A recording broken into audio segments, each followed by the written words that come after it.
समझ में आ जाएगी तो निर्भय आ जाएगा, हम अभय को उपलब्ध होना शुरू हो जाएंगे। विचारों में नहीं कर सकते हम, विचार तो हमेशा बुद्धि के साथ देते हैं। तो कह रहे नहीं कोई बात नहीं, जब होगा देखेंगे। जब इसका पूर्ण ज्ञान हमारे को हो जाएगा ध्यान से, तो ज्ञान की शुरुआत हो जाएगी। और बुद्धि और भाव में बुनियादी फर्क है। भाव हृदय से पैदा होते हैं और बुद्धि जो है वो मस्तिष्क से पैदा होती है। तो आप अपने विवेक के अनुसार इसका इस्तेमाल कीजिए कि कहाँ बुद्धि का इस्तेमाल करना है, कहाँ हृदय का इस्तेमाल करना है। और सबसे बड़ी बात है कि जिस ओंकार को हम समझ ही नहीं पाते सारा जीवन, हम धर्म गुरुओं के चक्कर में पड़ जाते हैं, कोई कभी किसके यहाँ पे कभी किसके यहाँ शरण लेते हैं। आप देखो कि दुनिया में वो जो ओंकार है, निराकार है, सारे आकार उसी ने निर्मित किए हैं। एक ताकत है, आप उस ताकत को तो अपने ध्यान से ही अनुभव में ला सकते हैं, बिना अनुभव के कुछ नहीं किया जा सकता। और सबसे बड़ी बात तो है, गुरु नानक देव ने इसको बहुत ज़्यादा और क्लियर किया है कि जिन्हें नाम ध्याया गए मशक्कत पार। अब उन्होंने कहा कि जो ध्यान, अब ध्यान क्या है, परमात्मा को हर समय ध्यान में रखना, उसका नाम लेना, ये ध्यान है।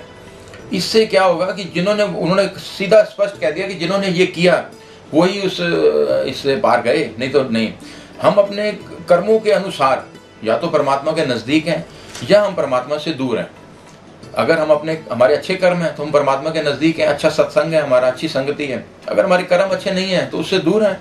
और जैसे हवा के स्पर्श को हम महसूस कर सकते हैं, ऐसे ही हमारे को कुदरत को महसूस करना है। हवा का कोई अस्तित्व नहीं है, उसका कोई आकार नहीं है, लेकिन फिर भी है, कोई उसको जुटला नहीं सकता। इसलिए परमात्मा है। अब वो किस आकार में है, क्योंकि आकार तो है नहीं, वो निराकार है, उसको महसूस किया जा सकता है, देखा नहीं जा सकता। और वैसे गुरु भी अगर किसी अवस्था में अगर हो तो आप उसको सिर्फ महसूस कर सकते हैं। उसको ऐसा नहीं है कि उसको आप अपने कंट्रोल में ला सकते हैं, ऐसा नहीं है कि उसको आप सिर्फ महसूस कीजिए, उसकी वाणी को महसूस कीजिए, उसकी शिक्षा को महसूस कीजिए। और अपनी सबसे बड़ी बात तो यह, जैसे हवा अपनी मर्जी से चलती है, ऐसे गुरु भी अपनी मर्जी से चलता है, कोई दुनिया में उस पर दबाव नहीं बनाया जा सकता। और जो गुरु द्वारा शब्द है, ये गुरु नानक जी ने बड़ा क्लियर बनाया कि गुरु द्वारा, गुरु एक हुआ जो आपको शिक्षा देता है और एक द्वार। उन्होंने कहा इस द्वार से गुजरने के बाद ही आप एक रूहानी संसार में जा सकते हैं। तो इसलिए उन्होंने उसका नाम गुरु द्वारा कहा कि इस द्वार से पार हो गए तभी आप दूसरी तरफ जा सकते हो। और उसका सबसे बड़ी बात है कि हम ज़्यादातर समय ऐसे क्रियाकांडों में बिता देते हैं जिसका कोई अर्थ नहीं है। ध्यान सबसे बड़ा आप समझिए कि एक चाबी की तरह से इस्तेमाल कीजिए, जिससे हर ताला उस पर निकलना है। और हम इस बात पर ज़रूर ध्यान दें कि समय हमारा उपयोग कर रहा है कि हम समय का उपयोग कर रहे हैं। ऐसा ना हो कि जीवन ही बीत जाए और हमें पता चले कि हमने समय का उपयोग नहीं किया, समय हमारा उपयोग कर गया। लेकिन इसमें एक चीज़ों की और बड़ी चीज़ें ध्यान देने योग्य है कि समय लौट के आने वाला नहीं है। एक बार जो समय आ गया वो आ गया। अगर बचपन गया तो गया, जवानी गई, बुढ़ापा आ गया तो आ गया। सृष्टि के नियम के अनुसार वापस जाने के सब रास्ते बंद हैं। इसलिए ये जीवन बहुत कीमती है। अगर किसी आदमी को 70 साल की उम्र में कोई ज्ञान हुआ तो ज्ञान उसके किसी काम का ना रहा। क्यों? क्योंकि 70 साल तो उसने जीवन अपना नरक में ही बिताया, और जब लास्ट के कुछ जो समय बच गया उसमें अगर उसको ज्ञान आ भी गया तो वो उसका कुछ ज़्यादा मूल्य नहीं है।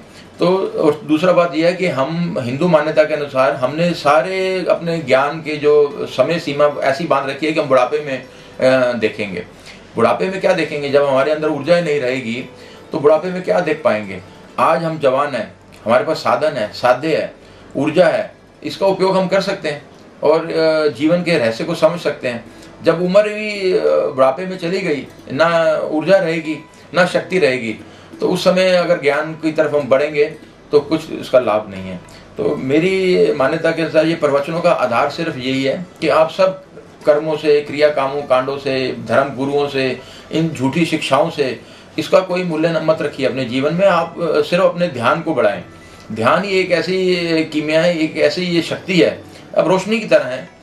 अंधेरे को भगाना पड़ता है, रोशनी को नहीं भगाना पड़ता। कोई दुनिया में ऐसी ताकत नहीं है कि आप रोशनी को भगा के दिखाएं। अगर सूर्य उदय हो गया है तो सारे दुनिया लग जाए उसके रोशनी को खत्म करने के लिए नहीं किया जा सकता।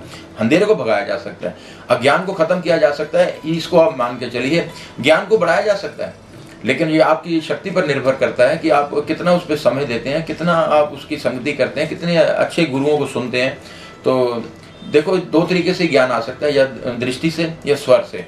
या आप अच्छा ज्ञान सुन सकते हैं, या अच्छी जगहों पर जाके कुदरत के अच्छी जगहों को नज़ारे देखकर, सृष्टि को निहार कर ज्ञान आ सकता है। तो मेरी मान्यता के अनुसार अपने ध्यान को बढ़ाइए और इस जीवन की मुसीबतों से छुटकारा पाइए। एक बात को और हमें समझना बहुत ज़रूरी है कि जो ध्यान की शुरुआत हुई वो महात्मा बुद्ध से हुई, और महात्मा बुद्ध ने अपने प्रवचनों में बार बार एक चीज़ पे बहुत जोर दिया है कि आप फूलों से कुछ सीखें। आप जाएं बगीचे में, देखें कितने सुंदर फूल खिलते हैं, लेकिन शाम को जाएं वही फूल मुरझा जाते हैं और वो गिर जाते हैं। अगर आप अपने जीवन में भी इसको अगर आप गौर से देखेंगे कि जीवन भी कितना खूबसूरत है, कितना आनंद देता है, लेकिन जैसे फूल मुरझा के गिर जाते हैं ऐसे जीवन भी एक दिन हाथ से चला जाएगा।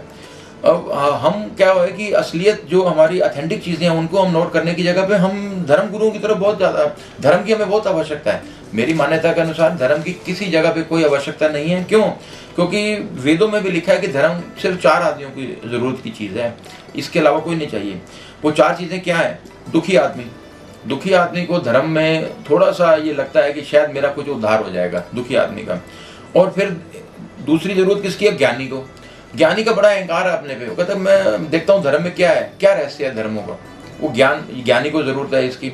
तीसरा है जिज्ञासु, जिसको कोई लेना देना किसी नहीं है, लेकिन उसके अंदर एक जिज्ञासा है कि भाई ये धर्म क्या विज्ञान है, इससे क्या हो सकता है। और एक चौथी जो चीज़ है, जो धर्म को चाहने वाले हैं वो उनको ज़रूरत है धर्म की, कि उनको बिना किसी कारण चाह है धर्म की कि हमें धार्मिक बनना है। तो इन 4 चीज़ों के अलावा किसी आदमी को धर्म की ज़रूरत नहीं है। और सबसे बड़ी बात तो ये है कि इस पृथ्वी पर कभी धर्म नहीं था। अगर हम पुराना इतिहास देखें तो धर्म की कहीं पे कोई हमें व्याख्या नहीं मिलती। धर्म मनुष्य का इजाद किया हुआ है। मनुष्य ने अपनी आस्था से, अपने ही मान्यताओं से धर्मों का ये अपना निर्माण किया है। कोई बुद्ध धर्म बन गया, कोई हिंदू धर्म बन गया, कोई जैन बन गया। तो ये हमारी कुदरत ने नहीं बनाया। ये मंदिर, मस्जिद, गिरजे और अपना गुरुद्वारे, ये हमारी अपनी इंसान की इजाद है। ये मन का खेल है। हमें ये ऐसा लगता है कि हमें यहाँ जाने से बहुत सुकून और बहुत ज्ञान की उपलब्धि होगी, हो भी सकती है, लेकिन जो हम स्टेज, जो अपना स्तर ध्यान का है वो इन सब से ऊंचा है।